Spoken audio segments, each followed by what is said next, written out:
بسم اللہ الرحمن الرحیم الحمد للہ وکفی وسلام علی عبادہ الذین اصطفی اما بعد اعوذ باللہ من الشیطان الرجیم بسم اللہ الرحمن الرحیم قد افلح من تزکى سبحان ربک رب العزة عما یصفون وسلام علی المرسلین والحمد للہ رب العالمین اللهم صل على سيدنا محمد وعلى آل سيدنا محمد وبارك وسلم اللهم صل على سيدنا محمد وعلى آل سيدنا محمد وبارك وسلم اللهم صل على سيدنا محمد وعلى آل سيدنا محمد وبارك وسلم.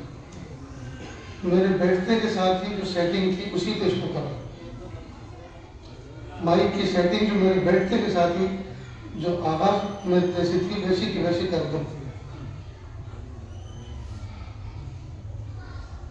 ایک مائک تو وہ ہوتا ہے جو سیاسی جلسوں میں لگایا جاتا ہے، وہاں صرف آواز پہنچانی ہوتی ہے دلی تک. دلی میں جو غافل بیٹھے ہوئے ہیں ان تک پہنچانے کے لیے دھوم دھڑاکے کی آواز ہوتی ہے. ایک مائک کی آواز وہ ہوتی ہے جو بازاروں میں شادی بیاہوں کے موقع پر ہوتی ہے، اس میں سوائے دھوم دھڑاکے کے کچھ نہیں. اور ایک مائک کی سیٹنگ وہ ہوتی ہے جو مدارس دینیہ، مکاتب قرآنیہ، مساجد اسلامیہ اور ان محافل میں قائم ہوتی ہے. ان کا مقصد صرف اور صرف بات کو سمجھانا ہوتا ہے، اور بات کو سمجھانے کے لیے وائس آواز ایسی ہونی چاہیے جو ثقیل فی السماع نہ ہو، سننے میں بھاری نہ پڑے، دیر تک آدمی اس میں بول بھی سکے اور دیر تک سن بھی سکے. ورنہ کئی مرتبہ آواز ایسی بھیانک اور بھاری بھرکم ہوتی ہے کہ سننے والے کے کان بالکل سن ہو جاتے ہیں.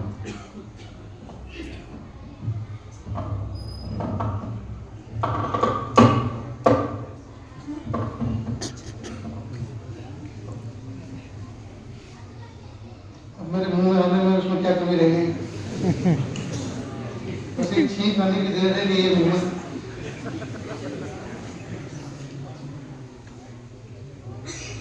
مجھے عنوان دیا گیا ہے کہ آپ تزکیہ نفس پہ بات کریں، اور یہ سب نفس سے متعلق چیزیں ہیں. یہ سب نفسیات سے متعلق چیزیں ہیں.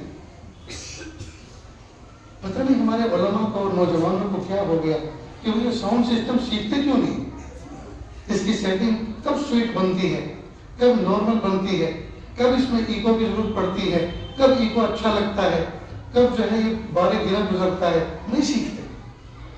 حالانکہ روزانہ اس سے وابستگی ہوتی ہے. درس قرآن دیتے ہیں، درس حدیث دیتے ہیں، نماز پڑھاتے ہیں، لیکن نہیں، یہ سیٹنگ نہیں سیکھتے. اور اس کی سیٹنگ کرنے والے کئی مرتبہ وہ ہوتے ہیں جنہوں نے کبھی زندگی میں 5 منٹ بیان نہیں کیا. میں جس نے بیان کرنے والے کے لیے جو سیٹنگ کر رہا ہے کم از کم 10 منٹ کا تجربہ بھی کرتا ہوں بیان کرنے کا اپنے سیٹ کیے ہوئے مائک کے اندر.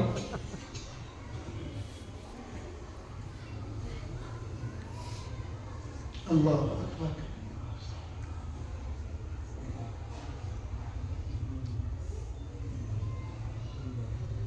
اللہ رب العزت نے قرآن پاک کے اندر فرمایا قد افلح من تزکا، یقین وہ شخص کامیاب ہو گیا جس نے اپنا تزکیہ کر لیا.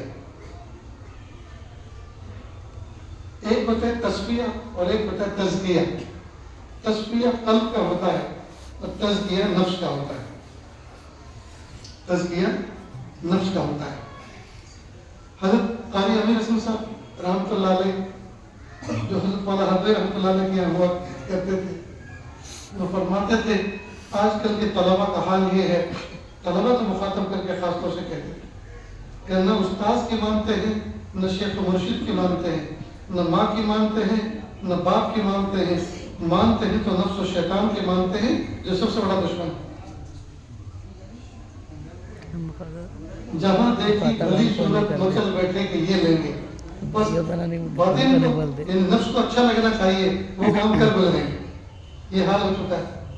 حالانکہ نفس خوشی، نفس کو پامال کرنا، اس کے تقاضوں پر پیر رکھنا، اللہ کی رضا حاصل کرنا، یہ مطلوب ہے. یہ مطلوب. بہرحال انسان کے اندر ایک نفس ہے جو خواہش پسند ہے، جس کو خواہشات اچھی لگتی ہیں، خاص طور سے وہ ممنوعات جو اللہ اس کے رسول نے منع فرمائی جن چیزوں کو، ان کا کرنا، ان کا ارتکاب کرنا، ان کو اپنانا، ان کو سینے سے لگانا نفس کو اچھا لگتا ہے۔ تو ضرورت ہے اس بات کی کہ ہم اپنے نفس کا ایسا تزکیہ کریں اور اپنے نفس کی ایسی اصلاح کریں کہ نفس اللہ تعالیٰ کے تابع ہو جائے، اللہ کے فرمان بردار ہو جائے، اور اس کی شرارتیں کچلی جائیں، اس کا سر کچلا جائے۔ تو اس کے لیے محنت چاہیے، اس کے لیے محنت چاہیے، اس کے لیے کچھ قربانی چاہیے۔ یاد رکھیں اللہ رب العزت نے ہر انسان کے ساتھ، خاص طور سے ہر مومن کے ساتھ، ایک فرشتوں کا لشکر رکھا ہے، دوسرا شیاطین کا لشکر رکھا ہے، بیچ میں ہے یہ حضرت انسان، اور اس کے بیچ میں ہے دل کا ارادہ۔ اگر یہ نیکی اور تقوی کا کام کرتا ہے، اس کا ارادہ کرتا ہے، تو فرشتوں کا لشکر جیت جاتا ہے اور اللہ کی رحمتیں اس کی طرف متوجہ ہو جاتی ہیں۔ اور اگر یہ برائی کا ارادہ کرتا ہے، برائی کی طرف قدم بڑھاتا ہے، تو شیطان کا لشکر جیت جاتا ہے، اور شیطان کے لشکر جیتنے پر اس کے اوپر نحوستیں برستی ہیں، اللہ کی رحمت سے یہ دور ہو جاتا ہے، اللہ کی رحمت سے دور ہو جاتا ہے، توفیق چھن جاتی ہے۔ اب یہ ارادہ، یہ کتنا آسان کام ہے، صرف ارادہ ہی تو کرنا ہوتا ہے کسی کام کے کرنے کا۔ اگر نیک ارادہ کرتا ہے تو اللہ تعالیٰ رحمت کے فرشتوں کو جتا دیتے ہیں اور اللہ کی رحمتیں اس کی طرف متوجہ ہوتی ہیں۔ اور اگر برائی کا ارادہ کرتا ہے تو شیطان کا لشکر جیت جاتا ہے اور اس کی طرف برائیاں متوجہ ہوتی ہیں، نحوستیں متوجہ ہوتی ہیں، بے برکتیاں متوجہ ہوتی ہیں۔ جی تو کتنا بڑا ہم خسارہ کر لیتے ہیں۔ اب یہ ارادہ کرنا ہی تو، اس میں کوئی ہاتھی گھوڑے کو جوڑنے پڑتے نہیں، اس میں کوئی بہت بڑا کوئی خرچ تو کرنا پڑتا نہیں، صرف ارادہ کرنے میں کیا جاتا ہے۔ تو کتنی آسان چیز اللہ رب العزت نے ہمارے لیے رکھ دی ہے۔